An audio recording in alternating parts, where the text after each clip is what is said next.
Glass explodes. A gun barks, and before the waitress can even scream, the most feared man in the city throws himself over her like he's already decided how this ends. Bullets tear into his back, and in that instant, everyone realizes this wasn't a random hit, so why would a mafia boss choose her? If this story pulled you in, make sure to hit that subscribe button so you never miss what's coming next. I've got another unforgettable story dropping tomorrow. And while you're here, jump into the comments and tell me where you're watching from. I love seeing our community from all around the world. Alright, let's get back into it. He'd been watching the black SUV circle the block outside Antonio's diner for the 4th time in 20 minutes. Something reptilian in his brain, the part that survived 3 decades in the underworld, whispered wrong, wrong, wrong. The kind of awareness you don't learn. You earn it. In blood. In betrayals. In the split-second difference between breathing and drowning in your own lung. The passenger window rolled down with mechanical precision. The barrel emerged slow, deliberate, chrome-catching streetlight like a serpent's eye. Cold, patient, hungry. Federico didn't think. Thinking is a luxury for men who don't know what bullets sound like punching through human bone. Get down. His body moved before sound left his throat. The booth where Eva Sosa stood refilling salt shakers was exactly 18 feet away, close enough to smell the cheap lavender hand soap she used between shifts. Far enough that his knees screamed in protest as he exploded forward. His Italian leather shoes found impossible traction on the grease-film tile, his shoulder dropping like he was breaching a door in some war he never officially fought. He hit her like a collapsing building. The waitress, this tired, beautiful woman with second-shift exhaustion in her eyes and a habit of humming old boleros when she thought no one was listening, went sprawling backward, her order pad airborne, coffee pot shattering against laminate. Federico's body covering hers completely, his black suit jacket spreading over her like a shroud, his tattooed hands caging her skull against the floor. The world detonated. Crack, crack, crack, crack. Glass became 1,000 knives. The front window, the one with Antonio's painted in fading red letters, exploded inward in a glittering wave. Vinyl booth seats erupted in foam and leather confetti. The jukebox in the corner died mid-song, Patsy Cline's voice swallowed by chaos. The smell of cordite married with bacon grease and burnt coffee and the copper penny stink of fear. Federico felt something molten punch between his shoulder blades, foreign, invasive, wrong. Then another kiss of fire below his ribs, stealing breath he didn't know he still needed. His back was an inferno. His lungs were drowning on dry land, and beneath him, Eva was screaming. But she was screaming, which meant she was breathing, which meant he'd moved fast enough, which meant some part of him still remembered what it felt like to protect instead of destroy. Someone else was shrieking now. Old man Tony behind the counter, his apron splattered with ketchup that looked too much like what was seeping through Federico's jacket. The cook, Raphael, the ex-Marine who never talked about Fallujah, had already hit the floor, military instinct overriding civilian shock. The gunfire stopped. 5 seconds, maybe 6. The SUV's engine revved, angry, triumphant, and tires squealed against asphalt as it fishtailed around the corner, disappearing into the rain-slicked night. Silence rushed in like floodwater. Federico's vision collapsed inward, black creeping from the periphery like smoke filling a room. Sound became muffled, distant Eva's voice underwater, car alarms, Doppler shifting through dimensions. His fingers were still locked around her head, protective even as his body betrayed him. He could feel her pulse hammering against his palm. Hummingbird fast, alive, mission accomplished.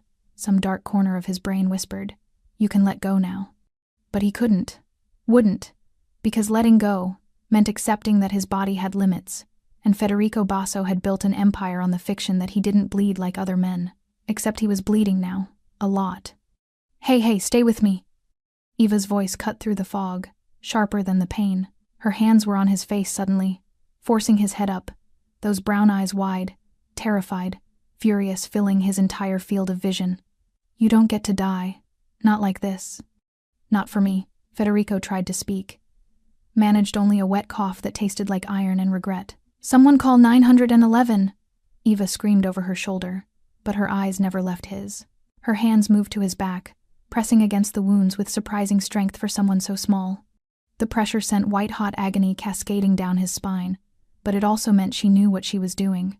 Battlefield triage, keeping him from bleeding out on checkered linoleum like some disposable foot soldier. "Who are you?" she whispered, and there was something in her voice that made Federico think she already suspected the answer, that maybe she'd known all along. "What kind of man?" "The kind," Federico rasped, each word costing him oxygen he couldn't afford. Who tips 50%? Her laugh came out broken. Almost a sob. You're insane. Yeah. His vision tunneled further, darkness creeping closer. Probably. The last thing his eyes registered before consciousness slipped was Eva's face. Those wide brown eyes, terrified, yes, but also burning with something primal. Survivor's fury. Recognition of something unspoken passing between two people who'd both spent too long running from things that wouldn't stay buried. And her lips moving, shaping words his failing ears couldn't decode over the tinnitus shriek filling his skull. They don't know what they just started. Then the black took him. Somewhere in the distance, sirens wailed. Raphael was already applying pressure to Federico's wounds with dish towels that would never come clean. Old man Tony was stammering into a phone, giving an address he'd given too many times to the police over the years. And Eva, hands slick with blood that wasn't hers, her white shirt ruined. Fries scattered across the floor like casualties stared at the shattered window where bullets had come hunting. She'd seen that SUV before. 3 days ago, parked across from her apartment building. Her father's warnings echoed back from the grave. They don't forget, Mihija. They never forget. She looked down at the man who'd made himself her shield. His face, all hard angles and old scars, looked almost peaceful in unconsciousness. The tattoo on his hand, visible where his sleeve had ridden up, a crowned lion devouring a serpent. She knew that symbol. Everyone in the city knew that symbol. Oh God. Miss? A paramedic was suddenly there, young and earnest, trying to guide her away. Miss, we need space to work. No. Eva's voice came out steel. I'm not leaving him. The paramedic blinked, surprised by the command in her tone. Are you family? Eva looked at the stranger who'd just taken bullets meant for her, who'd moved without hesitation, without calculation, who'd thrown away his own survival for someone he didn't even know. Yes, she lied, and meant it. 3 hours earlier, Federico Basso sat in the corner booth of Antonio's diner the way predators sit back to the wall, eyes on every entrance, calculating exit strategies even in a place that served meatloaf and optimism in equal measure. The suit was Tom Ford, black. No tie tonight, because ties were nooses when you lived the kind of life where enemies came with piano wire and patient smiles. His collar was open, exposing the edge of ink that crawled up his neck, a reminder that money could buy sophistication, but it couldn't erase where you came from. The diner was nearly empty. Tuesday night, 9 p.m. Just the regulars. Old man Tony, wiping down the counter with the same cloth he'd been using since the Clinton administration. Raphael in the kitchen, flipping burgers with one eye on the door, and a kid in the back booth pretending to study while his drug dealer phone buzzed every 5 minutes. And her, the waitress, Eva. Federico didn't know her name yet, hadn't asked, but he'd memorized her face the way you memorize escape routes instinctively, compulsively, because survival demanded cataloging every detail of your environment. She moved through the diner like water finding its path. Efficient, graceful, despite the exhaustion that lived in her shoulders. Her dark hair was pulled back in a ponytail that had surrendered to gravity hours ago, wisps framing a face that could have sold perfume in magazines if life had dealt her different cards. She refilled his coffee without asking. 3rd time tonight. You want anything else? Her voice carried the slight melody of somewhere south, not Mexico. Maybe El Salvador. Maybe further. Vowels that curved instead of cutting. Kitchen closes in 20. I'm good. Federico's voice came out rougher than intended. 3 decades of cigarettes and shouted orders had left their mark. Thanks. She nodded, already turning away, but not before Federico caught something flicker across her face. Not fear, she didn't know who he was, couldn't possibly know, but wariness. The kind women develop when they've learned that strange men in expensive suits don't sit alone in diners unless they're running from something or hunting it. Smart girl. Federico watched her retreat behind the counter, watched her lean against the coffee station for just a moment, weight off her feet, hand pressed briefly to her lower back.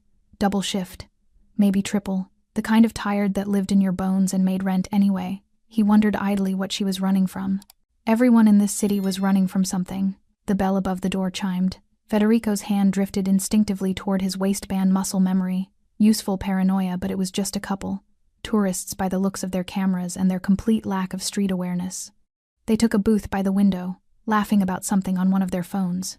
Idiots. Never sit by the window. Eva approached them with menus and that tired smile she wore like armor. Federico found himself studying her again. The way she tilted her head when listening.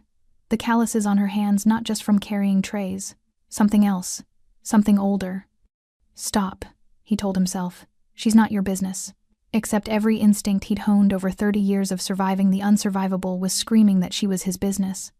That something about this woman, this exhausted, beautiful stranger who hummed boleros when she thought no one was listening, mattered in ways he couldn't yet articulate. The black SUV passed outside for the second time. Federico's spine straightened fractionally.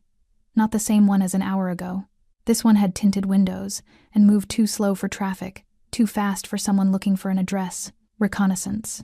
But for him? Or something else? He pulled out his phone, thumb hovering over a contact labeled only R. One text and 6 men would materialize from the shadows within 3 minutes, but that would reveal his position, shatter whatever thin anonymity he'd carved out in this place. The SUV kept going. Federico exhaled slowly. Maybe he was getting paranoid in his old age. Maybe not every shadow contained a knife. You've been coming here a lot lately. He looked up. Eva stood at his table, coffee pot in hand even though his cup was still half full. Her eyes brown, deep, carrying their own history of violence, survived, studied him with the same wariness he'd been aiming at her. Food's good, Federico lied. The food was mediocre at best. The food's terrible. A ghost of a real smile touched her lips. Tony's been using the same grease since 2003. Consistency. Stubbornness. She tilted her head. You're not from around here. It wasn't a question.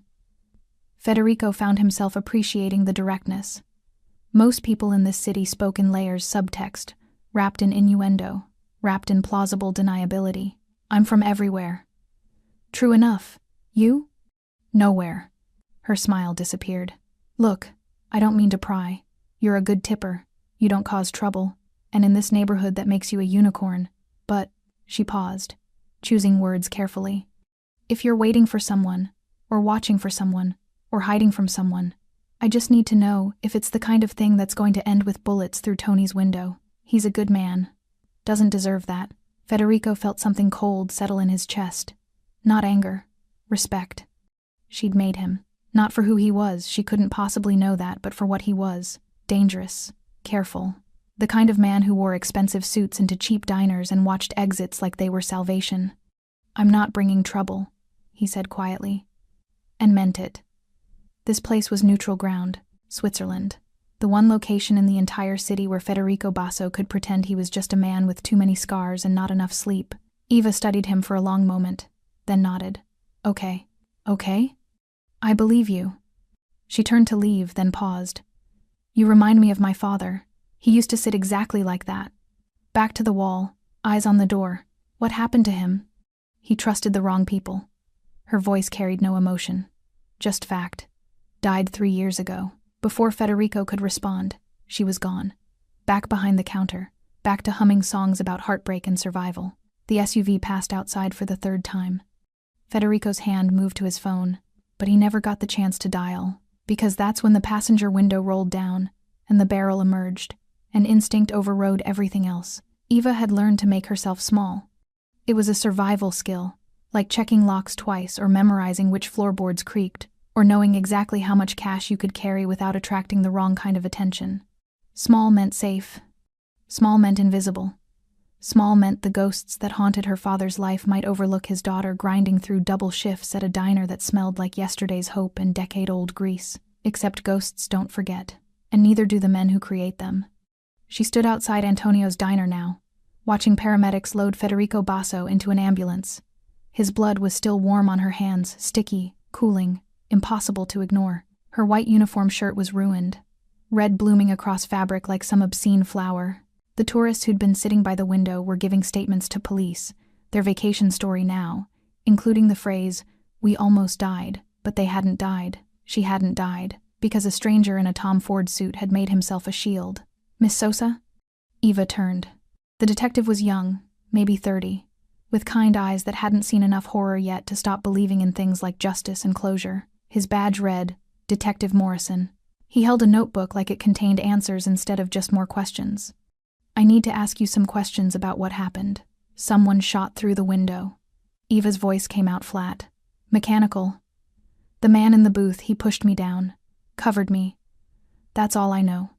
The man in the booth. Morrison flipped through his notes. Mr. Basso. You know him?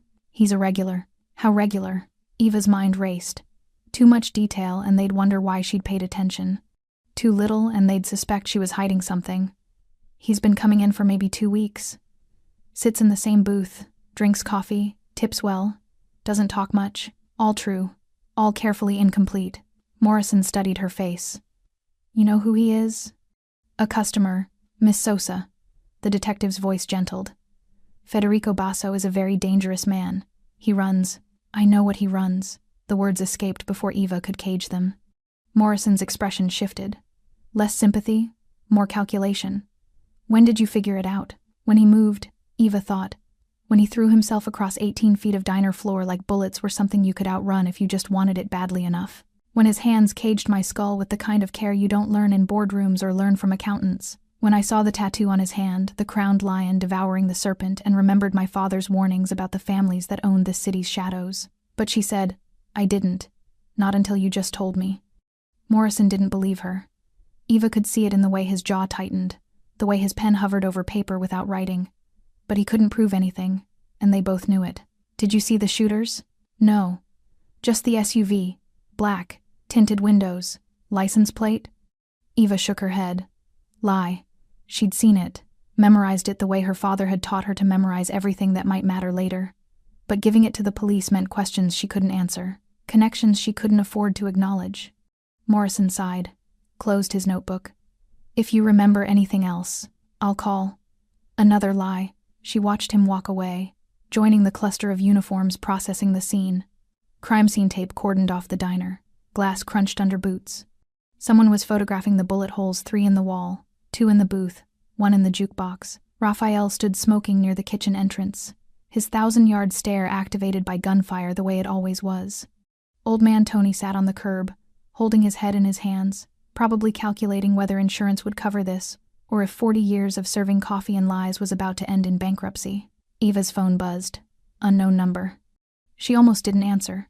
But in a city where violence bloomed randomly, and people like Federico Basso took bullets for waitresses they barely knew, nothing was random anymore. Yes? Miss Sosa. The voice was smooth, professional, carrying the kind of authority that didn't need to announce itself. Mr. Basso asked that I ensure your safety. A car will arrive in 5 minutes. It will take you somewhere secure. I don't. This is not optional. Still polite. Still absolutely unyielding. The people who did this tonight were not shooting at Mr. Basso alone. Eva's blood turned to ice water. What are you talking about? Your father was Javier Sosa. He kept ledgers for the Ortega family from 2018 to 2021. When he died, certain parties assumed his records died with him. A pause. They were wrong. And now they know you exist. The world tilted sideways. Eva grabbed the wall for support, her father's voice echoing back from 3 years dead. If anything happens to me, Mija, you run. You disappear. You become no one. Because they'll come for you eventually. They always do. How do you know about my father? Mr. Basso makes it his business to know things. The voice softened fractionally. He's also made it his business to keep you alive. I suggest you let him. The line went dead. Eva stared at her phone. At her blood-stained hands. At the shattered window of the only place in this city that had felt even remotely safe.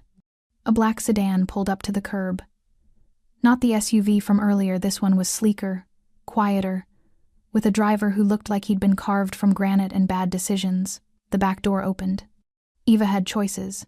She could stay, talk to more detectives with kind eyes and insufficient answers, go back to her apartment with its 3 locks and its persistent draft and its certainty that nowhere was ever truly safe. Or she could get in the car, trust that a man who'd taken bullets for her wasn't the monster her father had warned her about, trust that maybe just maybe the enemy of her enemy was something more complicated than either word allowed. Morrison was watching her from across the street. Eva met his eyes. Saw the question there. Are you going willingly? She nodded once. Climbed into the sedan.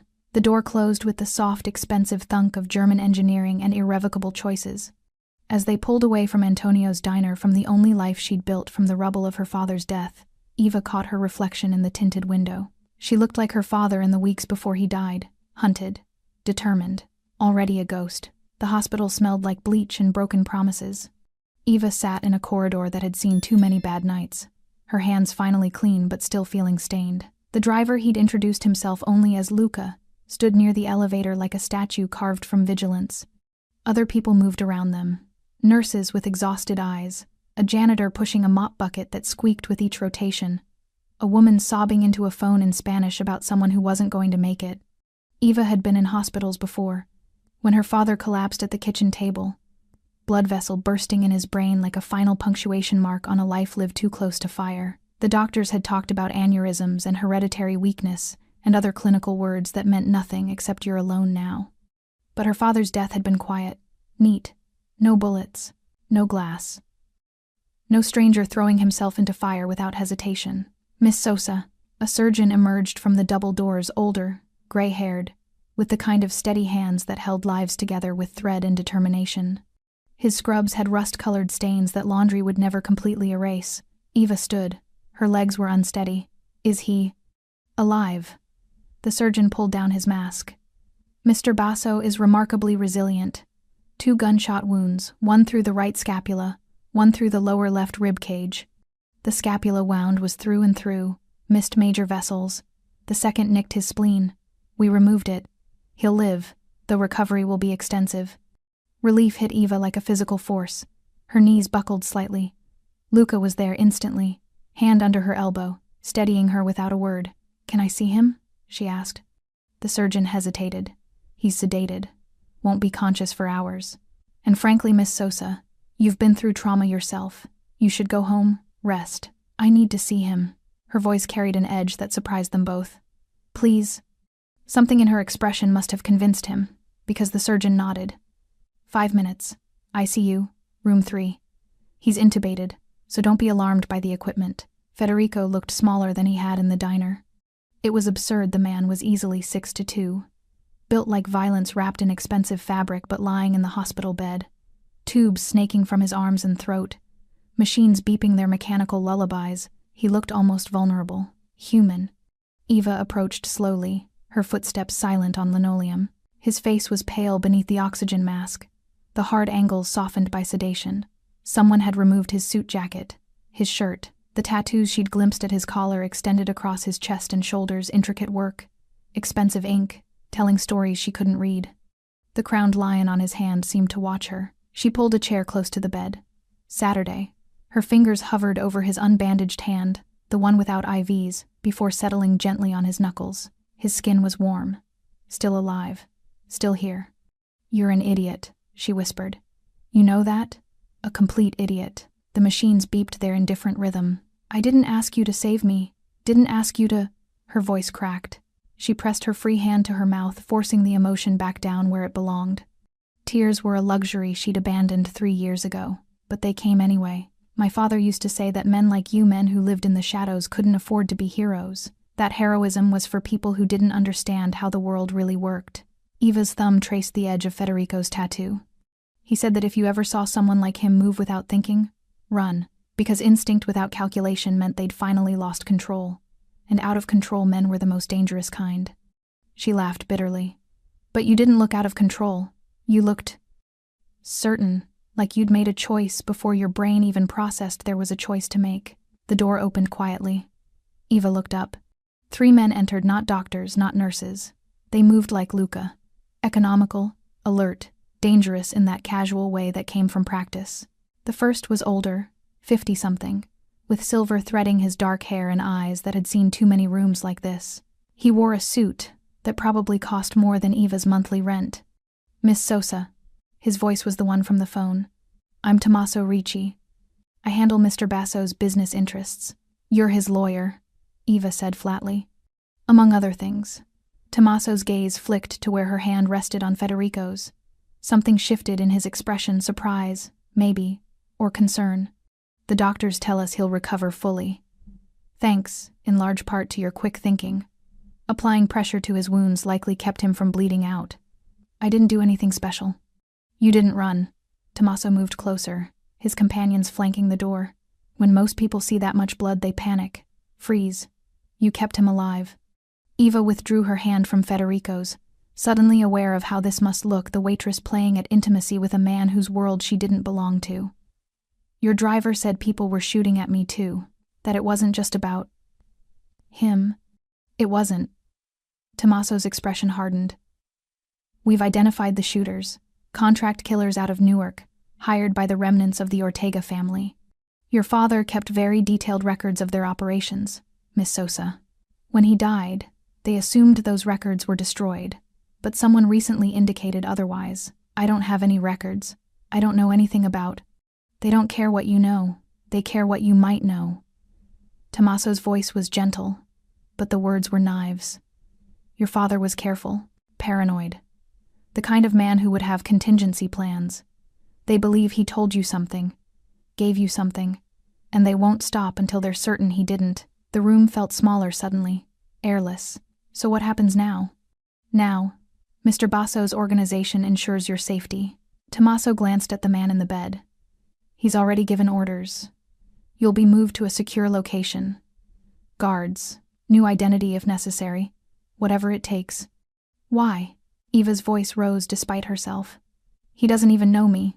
I'm nobody. You're the woman he took 2 bullets for. Tommaso's tone brooked no argument. Which makes you somebody to him, and therefore somebody to us. Eva looked back at Federico. At the steady rise and fall of his chest, at machines keeping rhythm with a heartbeat that should have stopped on diner tile. He said something, she whispered. Before he passed out, I couldn't hear most of it, but... She met Tommaso's eyes. He said, "Mission accomplished." Tommaso's jaw tightened. He nodded slowly, as if this confirmed something he'd suspected. That's Federico, he said quietly. Once he decides you're worth protecting, God himself couldn't change his mind. The machines beeped. Eva stayed in her chair, and outside, the city continued its slow rotation toward dawn. Federico woke to the taste of copper and consequences. The intubation tube was gone, replaced by an oxygen cannula that felt like insects crawling in his nostrils. His back was fire. His side was knives. Every breath reminded him that he'd made a choice, paid the price, and somehow survived to regret nothing. The room was dark, private, expensive, not the kind of hospital room ordinary people occupied. Tommaso sat in the corner, reading something on his phone, a cup of coffee cooling on the windowsill beside him. He looked up when Federico shifted, his expression carefully neutral in that way that meant everything had gone to hell while Federico was unconscious. How long? Federico's voice came out gravel and broken glass. 18 hours. It's Wednesday evening. Tommaso stood, approaching the bed with the wariness of a man who'd seen Federico tear IVs out before doctors cleared him for movement. Before you ask, she's safe. Secured location. Luca and 2 others. The tension in Federico's shoulders eased fractionally. The shooters? Dead. Both of them. Found in a drainage ditch off Route 9 with their throats cut. Tommaso's voice carried no emotion. Just information. Someone beat us to them. Federico's eyes sharpened despite the morphine. Who? That's the interesting question. Tommaso pulled up the chair Eva had occupied, sat like they were discussing quarterly earnings instead of corpses. The contract came from the Ortega family, what's left of it after you dismantled them in 2022. Specifically, from Hector Ortega's younger brother, Luis. Luis is supposed to be in Spain. He was. Came back 3 weeks ago. Quiet. No flags, no alerts. Which means he had help staying invisible. Tommaso leaned forward. Federico, they didn't come for you. Or, they didn't only come for you. The girl was the primary target. Federico's jaw tightened. Pain radiated from the movement, but he ignored it. Explain. Eva Sosa, 26 years old, works double shifts at Antonio's diner, lives in a studio apartment in the Garfield district, has $17,000 in student debt, and about $800 in savings. Clean record. Quiet life. Tommaso paused. Her father was Javier Sosa. Ran numbers for the Ortega family from 2018 to 2021. When you took them apart, Javier disappeared from their operations 6 months before the collapse. Died of an aneurysm in 2022. Natural causes. Not natural enough for Luis to believe it. Exactly. Tommaso pulled out his phone, swiped to a document. We pulled Javier's medical records. The aneurysm was real hereditary condition. Time bomb waiting to explode. But Luis thinks it was induced. Thinks we killed him to keep him quiet. We didn't. I know. You would have told me. Tommaso's voice carried the weight of 20 years working together. But Luis doesn't know that. And worse, he believes Javier kept insurance. Detailed records of Ortega family operations. Names, dates, accounts, the kind of information that could put people in prison, or worse. Federico's mind worked through pain and medication. Does this insurance exist? Unknown. Javier was careful, paranoid, the kind of man who'd have contingency plans. Tommaso met Federico's eyes. If those records exist, Eva would be the most likely person to have them, or know where they are. Does she? She says no. I believe her. Tommaso hesitated. But Luis won't. And now that we've intervened, now that you've taken bullets for her, he'll assume you're protecting her because she has something valuable. Federico closed his eyes. The morphine was wearing off, replaced by the sharp clarity that came from years of calculating moves and counter-moves. We've made her more valuable by protecting her. Yes, and Luis will escalate. Already has. Tommaso's voice hardened. 2 of our street captains were approached yesterday, offered 7 figures to deliver the girl. They declined, obviously, but the offers are out there. Luis is spreading money around like it's air, trying to find someone hungry enough or stupid enough to betray you. He won't find anyone. Federico's certainty was absolute, not arrogance mathematics. He'd spent 3 decades building an organization where loyalty wasn't purchased but engineered, where betrayal carried consequences that made death look merciful. Probably not within our organization, Tommaso agreed. But Luis doesn't need to crack your inner circle. He just needs one desperate dealer, one indebted gambler, one person who sees an opportunity and thinks they're clever enough to take it. Federico opened his eyes. Where is she now? The safe house on Riverside, the one we used for the Castellano witness in 2023. Secure building, controlled access, 24-hour surveillance. She's comfortable. Scared, but comfortable. Has she tried to leave? Tommaso's mouth quirked. 3 times. Luca talked her down twice. The 3rd time she made it to the parking garage before Matteo intercepted her. She's resourceful. Despite everything, the pain, the implications, the cascading consequences of one instinctive act, Federico felt something that might have been admiration. She doesn't trust us. Can you blame her? Her father worked for men like us and ended up dead. Now she's being held by another man like us, told it's for her protection. Tommaso shook his head. She thinks this is a cage with better furniture. It is. Federico stated the truth flatly. But it's a cage that keeps her breathing. She asked about you. Multiple times. Tommaso watched Federico's face carefully. Wanted to know if you were awake. If you were in pain. If the doctors were telling the truth about your recovery. Federico said nothing. There was nothing to say. Federico. Tommaso's voice dropped, taking on the tone he used when speaking as friend rather than consigliere. I need to understand what we're doing here. This girl Eva, she's a civilian, a witness at best, a liability at worst. The logical move is to secure her, extract any information she has, and relocate her somewhere Luis can't reach. Give her a new identity, enough money to start over, and walk away. No. Then what's the play? Federico met his oldest friend's eyes. We didn't start this. Luis did. He broke the rules, attacked neutral ground, targeted a civilian, tried to kill a woman who's done nothing except inherit the wrong last name. His voice was cold, absolute. So now we finish it. We dismantle what's left of the Ortega family. We make sure Luis understands that some things have costs he can't afford to pay. That's war, Federico. Yes, over a waitress. Federico's expression didn't change. Over the principle that when someone shoots at what's mine, they don't get to walk away. Tommaso studied him for a long moment, then nodded slowly. I'll make the calls. Mobilize everyone. But Federico, she's going to ask questions. About who you are, what you do, why any of this matters. Then we tell her the truth. All of it? Federico thought about Eva's hands pressing against his wounds, keeping him alive when easier choices existed.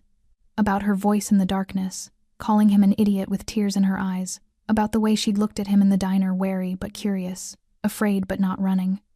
Enough of it, he said finally. Enough that she understands. Tommaso stood. I'll set up a meeting. Tomorrow, when you're stronger. Tonight, Federico. Tonight, Federico repeated. She deserves to know why her life just became a war zone, and she deserves to hear it from me. The safe house was a lie wrapped in marble and crown molding. Eva stood at the floor-to-ceiling windows of the penthouse apartment, watching the city sprawl beneath her like a circuit board of lights and broken promises. Riverside. She'd walked past this building 100 times, never imagining people actually lived in places like this. 3,000 square feet of ruthless elegance, The kind of space that whispered money in a language only certain people understood. Behind her, Luca stood near the door. Silent. Present. A human reminder that luxury was just another word for prison when you couldn't leave. Her phone buzzed. 4th time in an hour. Her manager at Antonio's, probably, wondering why she'd missed her shift. Or maybe Detective Morrison, fishing for answers she couldn't give. She'd stopped checking after the 2nd call. The elevator chimed. Eva turned, pulse spiking. Luca straightened fractionally, the only indication that whoever was arriving mattered. The doors opened. Federico Basso stepped out, and Eva's breath caught. He moved like a man accounting for damage with every step, careful, deliberate, but upright. No wheelchair, no assistance. Just Federico in black pants and a charcoal Henley that did nothing to hide the bandages beneath. His face pale but composed, his eyes finding hers with the same intensity she remembered from the diner. "You shouldn't be walking," Eva said. The words escaped before she could calculate something more appropriate. "Probably not." Federico's voice was rougher than she remembered, scraped raw by intubation and proximity to death. "But we need to talk, and I do that better standing." Tommaso emerged behind him, carrying a tablet and wearing an expression that suggested he'd lost the argument about whether Federico should be vertical. 2 other men followed security, obviously, though they tried to pretend otherwise. "I'll give you privacy," Tommaso said, but he was looking at Federico when he said it, a question embedded in courtesy. Federico nodded once. The men retreated to the far side of the penthouse, out of earshot but not out of sight. Eva and Federico studied each other across expensive carpet that had never known spilled coffee or tracked in rain. "How are you feeling?" he asked. "How am I?" Eva laughed, a sharp sound without humor. "You took 2 bullets and you're asking how I'm feeling? You watched someone get shot. That leaves marks that don't bleed." Federico moved slowly to the leather sofa, lowered himself with the kind of control that came from refusing to show weakness. "Sit, please." Eva hesitated, then crossed the room, choosing the chair opposite him instead of the sofa. Distance, boundaries, small rebellions against the careful choreography of whatever this conversation was. "Tommaso says you've tried to leave 3 times, Federico said. "Tommaso shouldn't have stopped me." "Where would you go?" "My apartment. My life. The world where I make my own choices." Eva's voice sharpened. "You don't get to save me, and then own me." "I don't want to own you." Federico's expression didn't change, but something in his tone made Eva pause. "I want to keep you alive. Those are different things." "Are they? Because from where I'm sitting, they look pretty similar." "Then let me explain the difference." Federico leaned forward slightly, winced, settled back. 3 days ago, you were invisible to the people who run this city's shadows. Just another waitress in another diner that would burn down or get gentrified or fade into nothing. You were safe because you were nobody. Eva flinched at the word. Nobody. It landed like a slap. "Now," Federico continued, voice steady, "you're the woman Federico Basso took bullets for, which means you're somebody, which means every enemy I have, and I have many, is trying to calculate what you're worth. Why I'd break cover, violate neutral ground, and risk my life for a stranger. So this is about your reputation. This is about mathematics." Federico's eyes held hers. "Luis Ortega believes your father stole insurance-detailed records of family operations. He believes you have access to those records. And now, because I protected you, he believes those records are valuable enough that I'd go to war over them." Eva's mouth went dry. "I don't have any records. I don't know anything about—" "I know." Federico's certainty cut through her protest. Tommaso investigated. "Your father was careful, yes, but he was also dying. Men facing death don't leave complicated puzzles for their daughters. They leave apologies and unpaid debts." He paused. "But Luis doesn't know that. And even if he did, he wouldn't care. You're a loose end. And men like Luis don't sleep well with loose ends hanging." The city lights blurred as Eva's eyes burned. She refused to let the tears fall. "So what happens now? I live here forever? Become some kept thing in a gilded cage? No." The word was absolute. "Now I dismantle what's left of the Ortega family. I make sure Luis understands that attacking you, attacking anyone under my protection, carries costs he can't afford. And then, when it's safe, you go back to your life. Just like that. Just like that." Eva studied his face, searching for the lie. But Federico Basso looked at her the way he'd looked at her in the diner, direct, unflinching, carrying the weight of choices already made. "Why?" The question came out smaller than she intended. "Why did you do it? You don't know me. I'm nothing to you." Federico was quiet for a long moment. When he spoke, his voice carried something Eva hadn't expected. Honesty without calculation. "When I was 19, I watched my sister get caught in crossfire. Gang dispute. Wrong place, wrong time. I was 10 feet away, close enough to see it happen. Too far to stop it." His jaw tightened. "She survived. Barely. Spent 6 months learning to walk again. And I spent 6 months learning that distance is just another word for failure." Eva's breath caught. "In the diner," Federico continued, "I saw the gun, calculated the trajectory, knew someone was about to die, and I was close enough." He met her eyes. "So I moved? Not because I'm a hero. Not because I calculated the strategic value. But because this time, I was close enough to do something about it." The silence between them felt heavy, loaded with truths that couldn't be taken back. "I don't trust you," Eva said finally. "Good." Federico's mouth quirked, not quite a smile, but close. "Trust is earned. Right now I'm just asking you to let me keep you alive long enough to earn it. And if I refuse? Then Luca will continue to intercept you in parking garages." The almost smile faded. "Eva, I'm not asking for your permission. I'm asking for your cooperation. One makes this easier. The other just makes it more frustrating for both of us." Eva should have been angry, should have thrown his arrogance back in his face. But there was something disarming about Federico's bluntness, the way he didn't dress up, control his care, didn't pretend kidnapping was rescue. "What do you want from me?" she asked. "Nothing." Federico stood slowly, carefully. "I want you to eat, sleep, recover from trauma, watch television, read books, be bored. And when this is over, I want you to walk out of here the same person who walked into Antonio's diner to start her shift. That person doesn't exist anymore. I know." Something like regret crossed Federico's face. "But we can try to get close." He moved toward the elevator, each step a negotiation with pain. "Federico." He turned. "Your sister," Eva said. "Is she alive, married, 2 kids, lives in Oregon and hasn't spoken to me in 8 years. His expression was unreadable. "Some people you save don't want to be reminded of what they were saved from." The elevator doors closed. Eva sat in the silence of the penthouse prison, watching the city breathe, and wondered which kind of person she would be. Luis Ortega learned about the bodies at 3 a.m.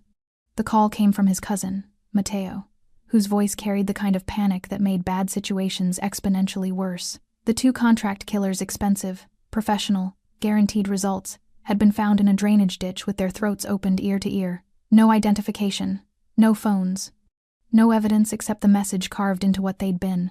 "You missed." Luis stood in the window of his hotel suite, the Cosmopolitan, 20th floor, paid in cash through 3 shell corporations, and watched the city pretend to sleep. Behind him, his remaining lieutenants waited for orders that Luis wasn't sure how to give. Federico Basso had just declared war without firing a shot. Across the city, Federico's organization moved like a surgical instrument through infected tissue. Tommaso orchestrated from a conference room that smelled like coffee and controlled violence. 6 monitors displayed real-time information, financial transactions, surveillance footage, intercepted communications. 20 years of building an intelligence network more sophisticated than most government agencies was about to justify its cost. "Luis Ortega has been moving money," said Petrov, their financial specialist, 40-something, former FSB, loyalty purchased with asylum and purpose. His fingers danced across keyboards. 11 transfers in the last 72 hours, routing through Cayman, Luxembourg, Singapore. Trying to hide the trail, but he's sloppy. "How much?" Tommaso asked. "Total? Approximately 8 million. Small amounts, different accounts. Building a war chest. Freeze it." Petrov's smile was cold. "Already working on it. By morning, Luis will have access to maybe 2 million. The rest will be locked in bureaucratic limbo for months." Tommaso nodded. Money was oxygen to men like Luis. Cut off the supply and they suffocated slowly, making desperate choices. What about his people? Isabella Rodriguez, head of security, ex-Marine. Scars that told stories about Kandahar and choices that haunted pulled up another screen. Luis brought 6 men with him from Spain. "We've identified 4. Marco Ruiz, Diego Castellanos, Paulo Vega, and someone using the name Santiago, who's probably former cartel. The other 2 are ghosts. Where are they staying?" "Spread out. 3 different hotels, 2 rental properties. Smart harder to hit them all at once." Isabella zoomed in on surveillance footage. But their meeting, coffee shops, parks, public places. Yesterday, Luis met with someone interesting. The image showed Luis sitting across from a man in an expensive suit. Older, distinguished, carrying himself like violence was beneath him even though everyone knew better. Tommaso leaned forward. That's Gerald Kramer. He's supposed to be retired. Apparently retirement is flexible. Isabella pulled up Kramer's file. Former attorney for half the families on the East Coast. Specialized in making problems disappear legally. If Luis is talking to him, he's building a legal shield. Tommaso's jaw tightened. Preparing for when this goes public. Lawsuits, injunctions, police reports, trying to tie our hands with bureaucracy. Will it work?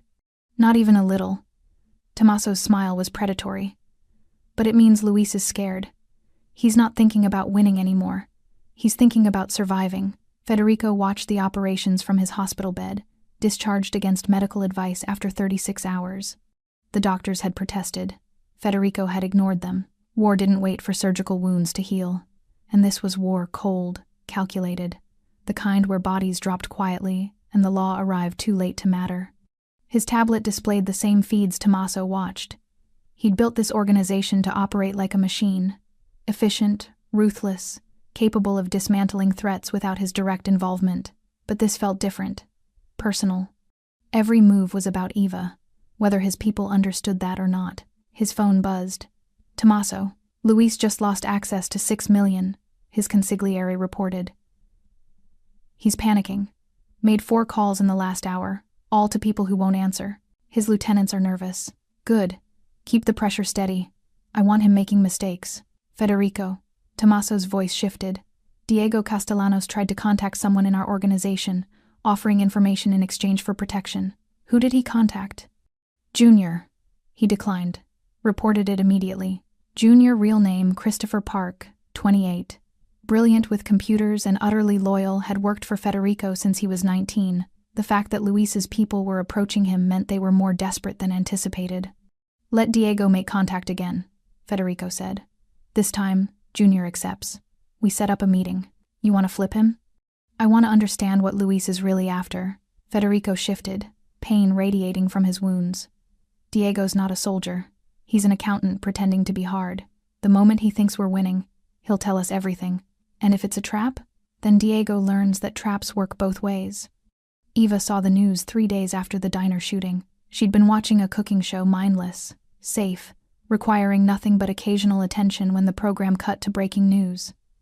A warehouse fire in the industrial district. No casualties reported, but investigators suspected arson. The warehouse belonged to a shipping company. The news didn't mention that the shipping company was one of 36 shell corporations Luis Ortega used to move money and merchandise. Eva wasn't stupid. She understood what she was watching. Federico's organization, erasing Luis's infrastructure piece by piece. Luca brought her dinner Thai food from a place she'd never afford on a waitress salary, probably delivered by someone who'd been vetted 6 ways from Sunday. He set it on the counter without comment. How many? Eva asked. Luca paused. How many what? Buildings, businesses, people. She muted the television. How many things has Federico destroyed since the shooting? Luca studied her face, calculating what truth she could handle. 14 properties. 37. Accounts frozen or seized. 0 casualties on our side. 0 civilian casualties. But Luis's people are learning that attacking Federico Basso has consequences. Luca's voice carried no emotion, just fact. You want me to apologize for that? No. Eva turned back to the television, where firefighters battled flames that looked almost beautiful in the darkness. I want to understand what kind of man does this. Tears apart an entire organization without breaking a sweat. The kind who keeps his promises. Luca moved toward the door. He said he'd keep you safe. He said he'd end this. He's doing both. After Luca left, Eva sat in the too expensive silence and thought about her father. About the stories he'd told her when she was young, before she understood what he really did. Stories about men who built empires in shadows, who spoke softly and carried terrible certainty. Be careful of the quiet ones, Mija, he'd said once. The ones who don't need to shout. Those are the dangerous ones.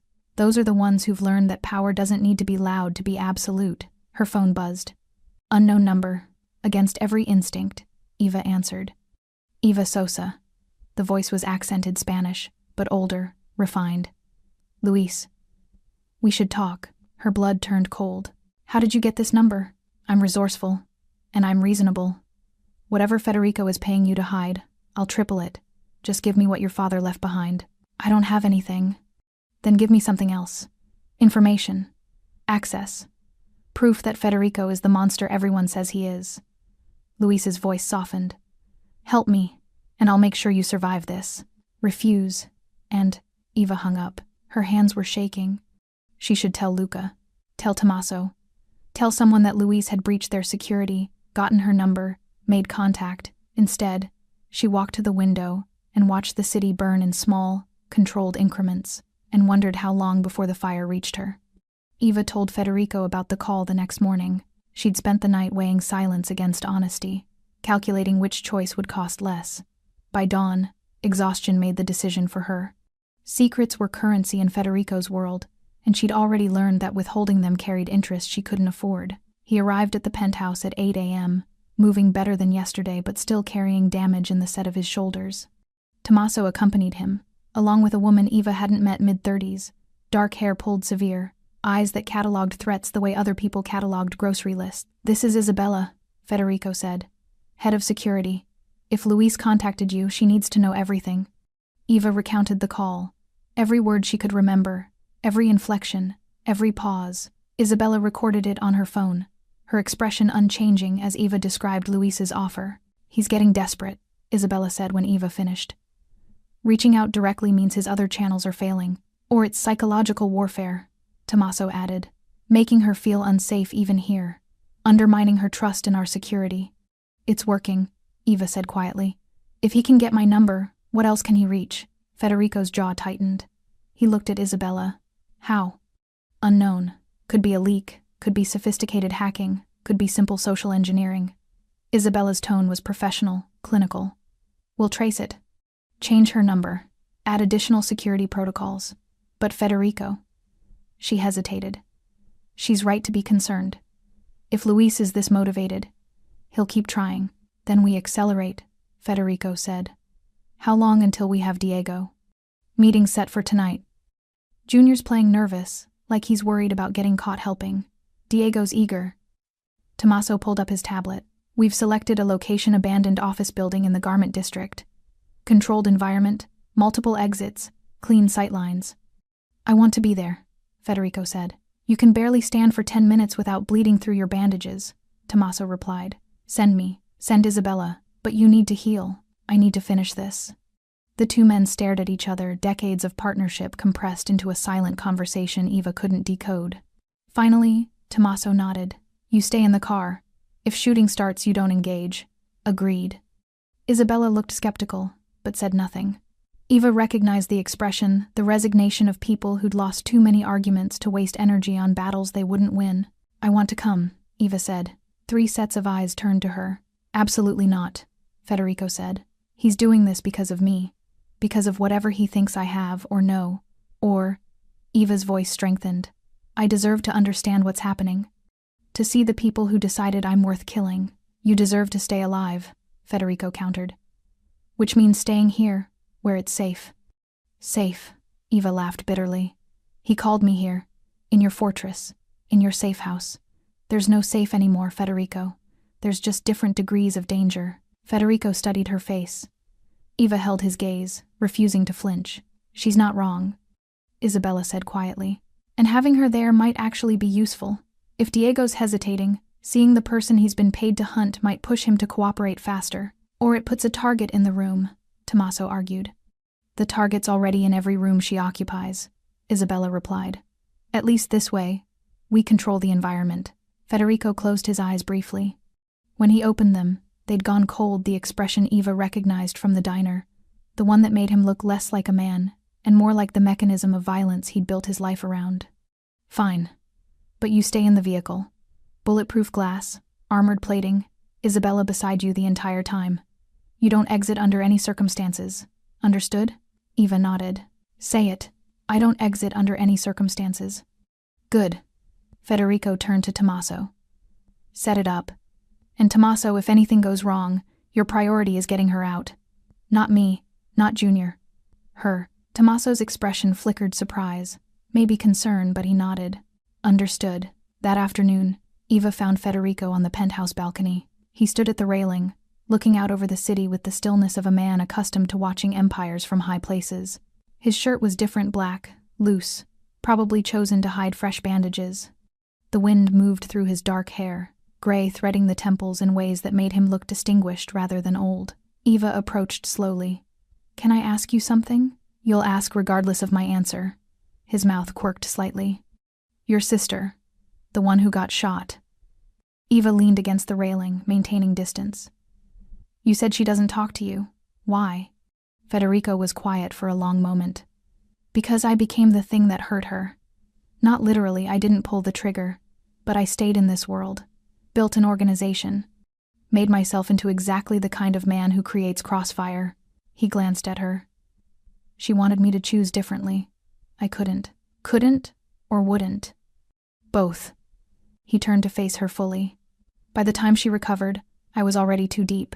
Too much blood, too many debts, too many people depending on me. Walking away would have meant abandoning responsibilities I'd created, so she walked away instead." "Do you regret it?" "Every day." The honesty in his voice caught Eva off guard. "But regret doesn't change mathematics. I made choices. They had consequences. Her safety was one of them. She's alive, has a life far from this, and will never have to explain to her children what their uncle actually does." Eva absorbed this. "Is that what you're trying to do for me? Push me away so I can have a normal life?" "I'm trying to keep you breathing long enough to choose what kind of life you want." Federico's eyes held hers. "Normal, abnormal, somewhere in between, but alive. That's the only variable I'm trying to control." "What if I don't want to be controlled?" "Then you'll fight me every step of the way, make this infinitely more complicated, and probably survive out of pure stubbornness." The corner of his mouth lifted. "You remind me of her sometimes. My sister. Same fire, same refusal to accept that some people know better." "Maybe some people don't know better," Eva said. "Maybe they just know different." Federico studied, her face really looked. Not the tactical assessment from the diner, but something deeper, more human. "You're not what I expected." "What did you expect?" "Someone more afraid, more willing to let others make decisions." He paused. "Someone easier to protect." "Disappointment looks good on you," Eva said dryly. Federico laughed, actually laughed, the sound rusty but genuine. Then he winced, hand going to his side where the bullet had stolen his spleen. "You shouldn't laugh," Eva said, moving closer instinctively. "You'll tear something, probably." But he didn't stop smiling. "Worth it, though." They stood together on the balcony, watching the city prepare for dusk. Somewhere below, Luis Ortega was planning his next move. Diego Castellanos was preparing to betray him. And the machinery of Federico's organization was moving toward collision with the kind of precision that looked effortless from above. "Tonight," Eva said quietly, "when we go to this meeting, what happens if it goes wrong?" "It won't. But if it does?" Federico turned to face her fully. "Then Isabella gets you out. And I make sure whoever comes for you regrets every decision that led them to that moment. You'd die for me." Not a question. A statement of observed fact. "I already almost did." Federico's voice was matter of fact. "Turns out I'm committed now. Might as well see it through." Eva should have been disturbed by his casualness about death. Instead, she found it strangely comforting, this man who spoke about sacrifice the way other people discussed weather, who'd made her survival a mathematical certainty through sheer force of will. "Thank you," she said, "for everything. I know I haven't said it, but—" "Don't." Federico's tone gentled. "Gratitude implies debt. You don't owe me anything, Eva. You were in the wrong place at the wrong time, and I was close enough to do something about it. That's all." But his eyes said different. And Eva, watching him watch her, understood that Federico Basso was a liar when it came to his own motivations. The sun began its descent. In 6 hours, they would drive into the garment district, and everything would change. The building looked like it had given up decades ago. 6 stories of crumbling brick and broken windows, graffiti declaring territory for gangs that no longer existed. The garment district had once thrived, factories humming, immigrants building futures from thread and determination. Now, it was just real estate waiting for developers with enough vision to see past the decay. Perfect for a meeting no one wanted witnessed. Eva sat in the back of the armored SUV, Isabella beside her, watching Federico and Tommaso confer near the building's entrance. Junior stood with them, young, nervous energy barely contained, laptop bag slung over his shoulder like a student heading to class rather than a trap. "He'll be fine," Isabella said, reading Eva's expression. "Junior's smart, knows when to run, and if Diego brings backup, then we handle it." Isabella's hand rested casually near her concealed weapon. "This is what we do, Eva. Calculate risk, mitigate variables, adapt when things go sideways. Does it always go sideways?" "Usually." Isabella's smile was grim. "But we're still here, which means we're better at adapting than the people trying to kill us." Through the tinted windows, Eva watched Diego Castellanos arrive.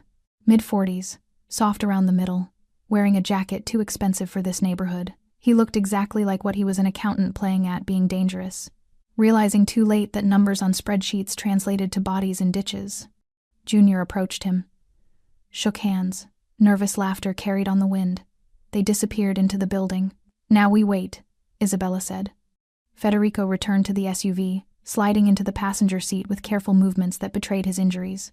Tommaso took the driver's seat. They all wore earpieces connected to Junior's wire. "Testing," Junior's voice crackled through. "Can you hear me?" "Confirmed," Tommaso replied. "Proceed."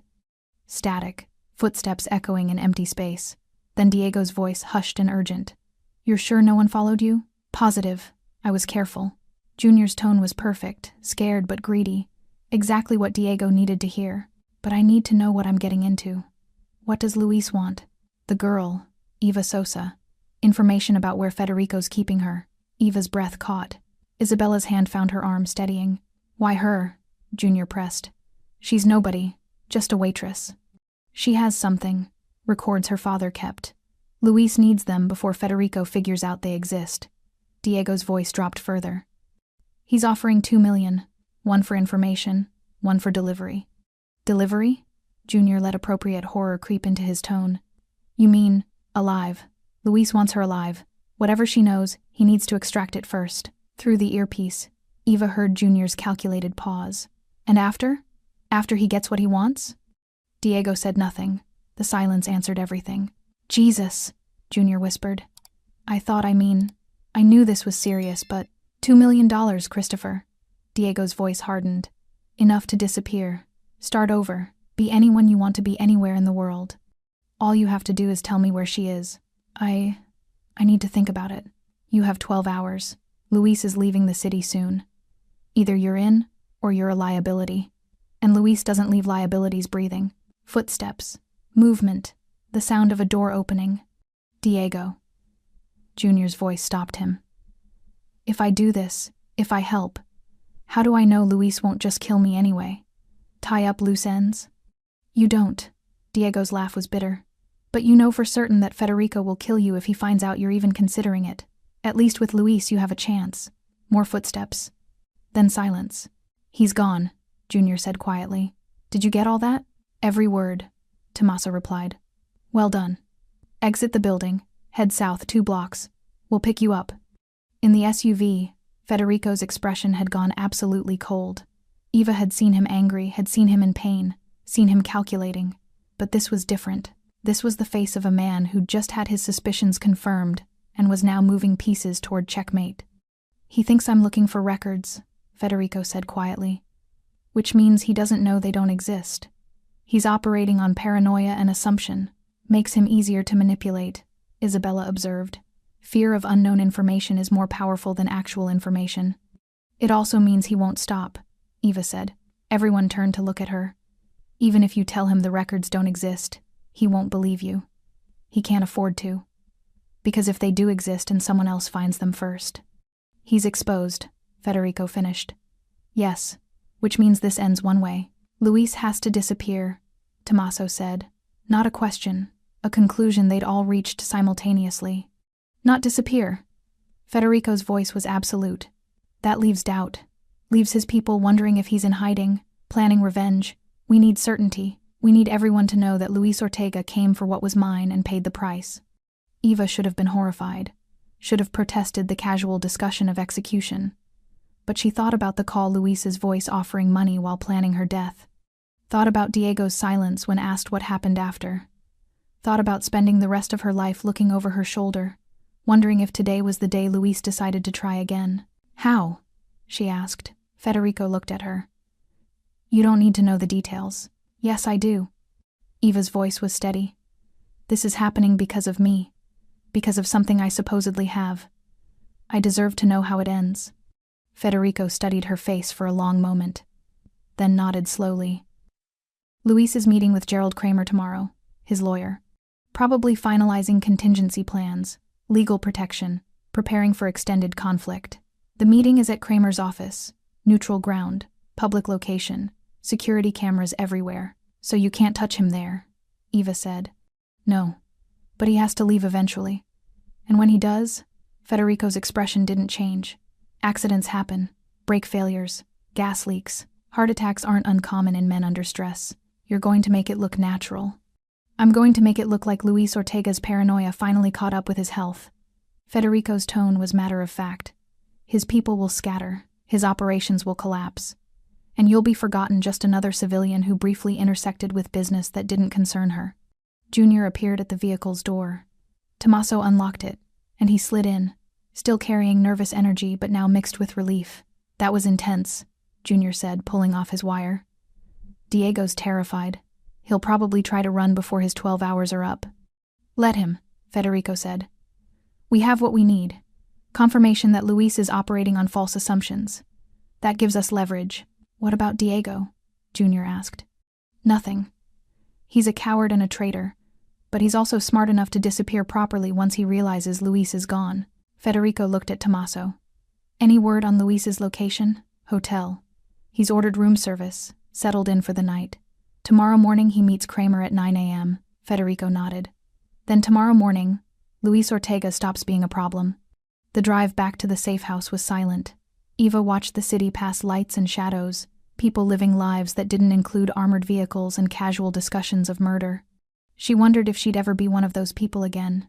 If normal was something you could return to, or if violence was a stain that never fully washed out. You're quiet, Isabella observed, thinking. About? Whether I'm supposed to feel guilty, Eva said. About Luis. About what's going to happen to him. Are you? Feeling guilty? Eva considered the question honestly, thought about the diner, the glass, Federico's blood pooling on checkered tile, the sound of her own screaming.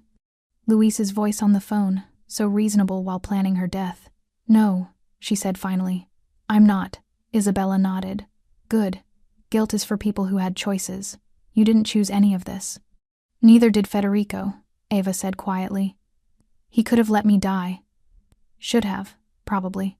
Would have been easier. Easier isn't always right. Isabella looked at her, and Federico stopped choosing easy a long time ago. Luis Ortega died at 9:47 a.m. on a Thursday. The official report would call it a heart attack, tragic, unexpected, but not uncommon in men with his stress levels and family history. He collapsed in the lobby of Gerald Kramer's office building. Witnesses reporting he'd seemed agitated, pale, complaining of chest pain before dropping to the marble floor. Paramedics arrived within 6 minutes. Too late. Eva learned about it from the news, watching the same television that had shown her burning warehouses and financial ruin. The reporter described Luis as a businessman, made vague references to alleged organized crime connections, and moved on to weather. Just like that. A man who'd tried to have her killed was gone, reduced to 30 seconds of airtime, and a footnote in the city's endless catalog of violence. Federico stood at the penthouse windows, watching the same broadcast reflected in glass. He'd returned an hour ago, moving better now. The worst of his injuries downgraded from critical to merely painful. Tommaso had already left to manage the aftermath, ensuring Luis's people understood the message, confirming that no retaliation was coming, dismantling what remained of the Ortega organization with surgical precision. It's done, Federico said quietly. Eva turned off the television. The silence felt enormous. How do you feel? Satisfied? Tired? He glanced at her. Not guilty, if that's what you're asking. I wasn't. Yes, you were. Federico moved to the sofa, lowered himself with decreasing difficulty. You're wondering what kind of man kills someone and feels nothing. Wondering if you should be afraid of me. Should I be? Probably. His honesty was absolute. I'm not a good man, Eva. I've done things that would horrify you, hurt people, destroyed lives, built an empire on choices that most people couldn't live with. He met her eyes. But I've never hurt anyone who didn't come for me or mine first. And I've never killed someone who didn't understand exactly what game they were playing. Luis understood. Yes, he chose this. Chose to come after you, to break the rules, to gamble that he could outmaneuver me. Federico's voice was flat. He lost. That's how this world works. You win, or you lose. There's no middle ground. Eva sat in the chair opposite him, same position as their first real conversation. But the distance between them felt smaller now. What happens now? To me? Now you choose. Federico leaned forward slightly. Luis is dead. His organization is scattered. The people who wanted you dead either don't exist anymore or have bigger problems than revenge. You're safe, so I can leave. Yes, today if you want. We'll set you up with security for a few months, just precautionary, but fundamentally, you're free. He paused. Or you can stay. Eva's heart stuttered. Stay? Here, in the city, under my protection, if you want it. Not as a prisoner, as someone I choose to keep safe. Federico's expression was carefully neutral. I own the building. The penthouse has been empty for 2 years. You could live here, work wherever you want, build whatever life makes sense. No strings, no obligations, just the knowledge that if anyone comes for you, they go through me first. Why would you do that? Because I can. Because you deserve better than going back to a studio apartment and wondering if every car that passes is a threat. Federico's voice softened. Because I'm not ready to watch you disappear into a life where we pretend none of this happened. The confession hung between them, honest, vulnerable, completely unexpected, from a man who'd spent 3 decades building walls around anything resembling emotion. I don't know you, Eva said quietly. Not really. I know you saved me. I know you're dangerous. I know you dismantled an entire organization without blinking. But I don't know what you're like when you're not at war. I don't know if the person sitting here is who you actually are, or just another version you wear when it's useful. I don't know either, Federico admitted. I've been at war so long, I'm not sure what peace looks like. But, he hesitated, choosing words carefully, I'd like to find out. And I'd like you to be here when I do. Eva studied his face, the scars, the gray in his hair, the eyes that had seen too much and somehow still looked at her like she was someone worth protecting beyond obligation or strategy. Can I ask you something? She said. Always. In the diner, when you moved, when you threw yourself over me, Eva's voice trembled slightly. In that split second, what were you thinking? Federico was quiet for a long moment. When he spoke, his voice carried weight that had nothing to do with authority and everything to do with truth. I wasn't thinking. Thinking takes time, and time was the one thing I didn't have. He looked at her fully. I saw you standing there, this woman who hummed boleros and worked double shifts and deserved to go home tired instead of dead. And I was close enough to do something about it. So I did. That's not an answer. It's the only answer I have. Federico's expression was raw. You want me to say I calculated your value? Weighed your life against mine and found the math acceptable? I didn't. I just moved. Because someone needed me to. Because for once in my life, I was close enough and fast enough, and I wasn't going to fail again. The silence stretched. Eva stood, crossed the space between them. Sat beside Federico on the sofa, close enough that their shoulders touched. I'll stay, she said quietly. Not forever, maybe not even for long, but I'll stay until I figure out who I am after all this. Until I know if the person I was before the glass broke is someone I want to go back to being. Federico's hand found hers. His palm was warm, scarred, surprisingly gentle for someone capable of such violence. Thank you, he said. For what? For not running. For trusting me when you had every reason not to. He stopped, started again. For surviving. Eva squeezed his hand. We both did. Outside, the city moved through its Thursday afternoon, oblivious to the small revolution happening in a penthouse where a Mafia boss and a waitress sat together in silence.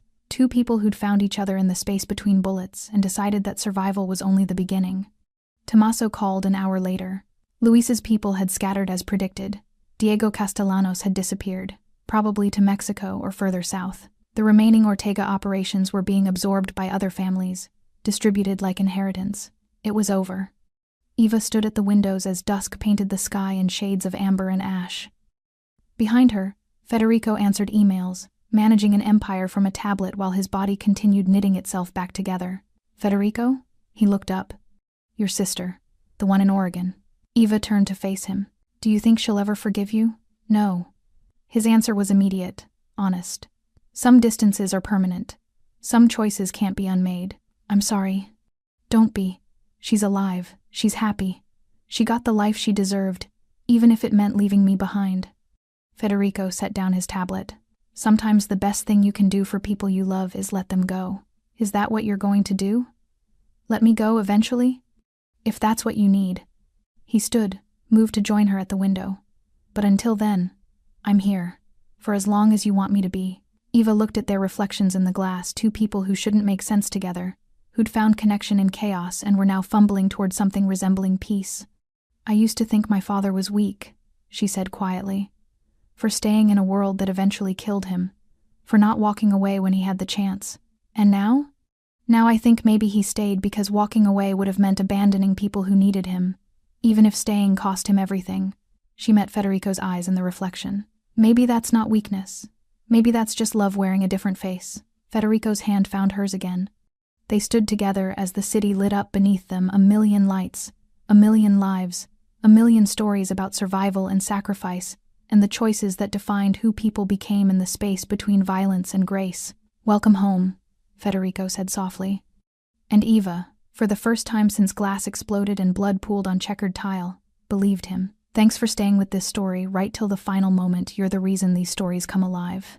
If you're ready for another powerful journey, just tap the next video on your screen. And before you go, leave a quick comment and rate this story from 1 to 10. I'm excited to see your thoughts and connect with you down there.